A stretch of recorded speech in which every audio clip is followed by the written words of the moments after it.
All right, Flora. Tough conditions out there.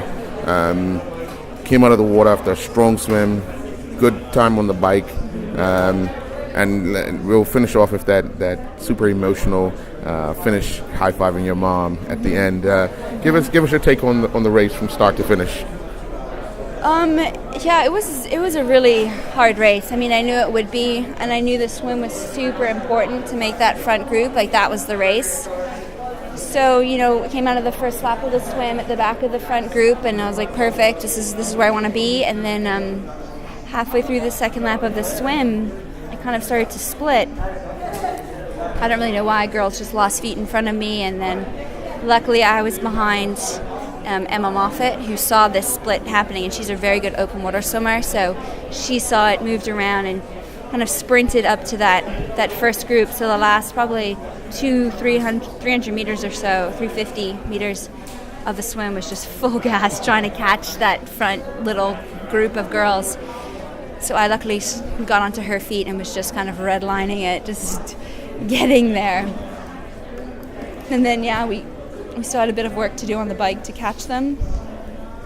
So again, I hammered up the first hill and a little bit, and then Emma came around me and closed it up to the group. But honestly, I was just hanging on her wheel and just knew I had to stay there because this was the race and this is the only way.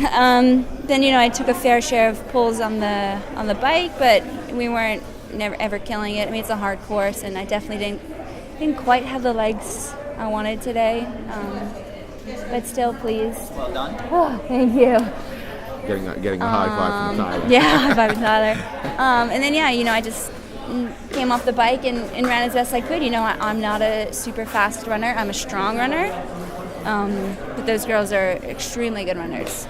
And I'm definitely getting better. And some days have great runs, and some days it's just a consistent run, and I finished 8th. And my parents and my brother were here, and that was cool because they've come to all my races and they've been through all my highs and lows. And I finished 8th in 2006, which is a breakout race for me, and I finished 8th here.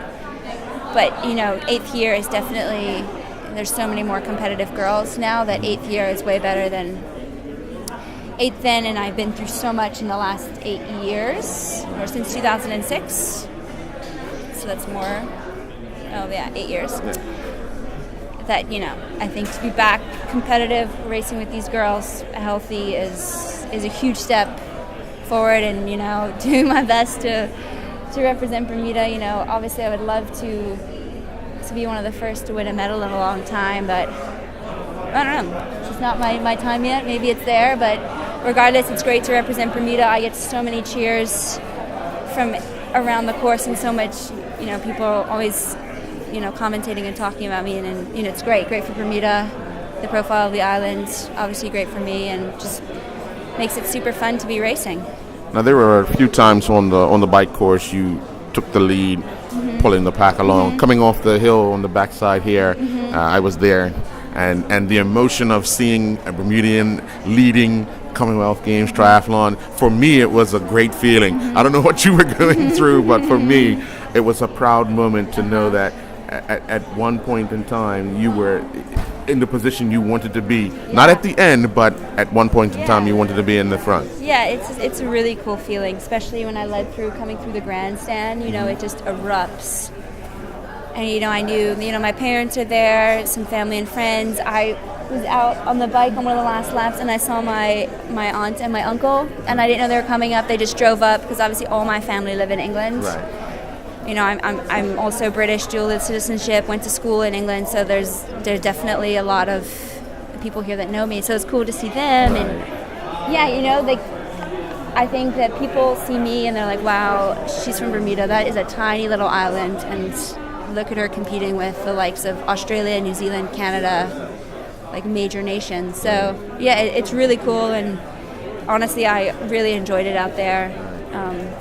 It's great. It was an article done about your aunt and uncle coming up here to surprise you. Oh, I didn't know that? Yeah, Cool. I got a link from it night before last and put it up that they were they had a picture with the Bermuda flag and said they were surprising you to come up. So oh, cool. Yeah, I spotted them right away. I mean, you know, obviously, even though you're racing, you're still kind of aware of what's going on, especially when you're from Bermuda and you see a Bermuda flag, you're like, oh, I'm like, that's my aunt. Right. So that was really cool. Yeah, and I think it's exciting for them to see me just in the mix with it. And so it's recovery time now, and then on to a little more training.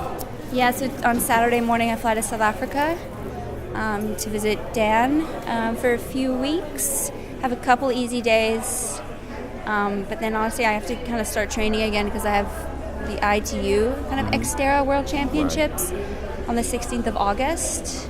And you know, I do want a podium, and I honestly want to win that. So that's definitely a big focus. And I kind of think this is the year of off-road triathlon, because honestly, the difference between the racing is like night and day. Oh, yeah. So for me to pull off a top 10 with, you know, doing one serious high-level ITU race this year is kind of like, yeah, I'm pretty lucky to have pulled that off. All right. Well, congratulations. Thank you.